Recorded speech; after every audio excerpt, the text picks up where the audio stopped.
পল্লীগ্রাম kitchen ব্লকের সকল সদস্যদেরকে সাদর আমন্ত্রণ জানিয়ে আজ আমি একটা রান্না শুরু করছি। তো প্রথমেই দেখতে পেলেন ভিলপুর দিদির রান্না।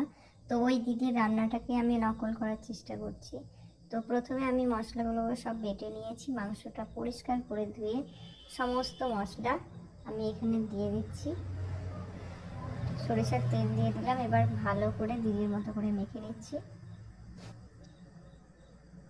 তো দেখুন, সুন্দর করে মেখে আমি একটু রেস্টে রেখে কড়াইতে তেল দিয়ে আলুগুলোকে ভেজে নিচ্ছি।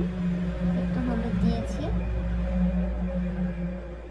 আলু আমার ভাজা হয়ে গিয়েছে। ওই কড়াইতে আরেকটু তেল দিয়ে জিরে ফোড়ন, দুটো শুকনো লঙ্কা, তেজপাতা, পেঁয়াজ আবার একটু দিয়ে একটু ভাজা ভাজা করে নিয়ে মাংসটাকে আমি দিয়ে দেব। তো এবার মাংসটাকে ভালো করে কষাতে হবে।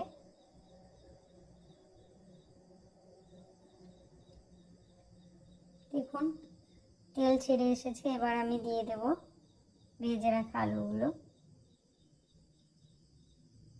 আবার একটু কষিয়ে নিচ্ছি। এবার দিয়ে দিচ্ছি পরিমাণ মতো পানি।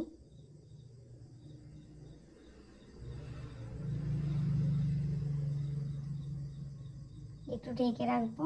তারপর দিয়ে দিচ্ছি দুটো এলাচ বেটে।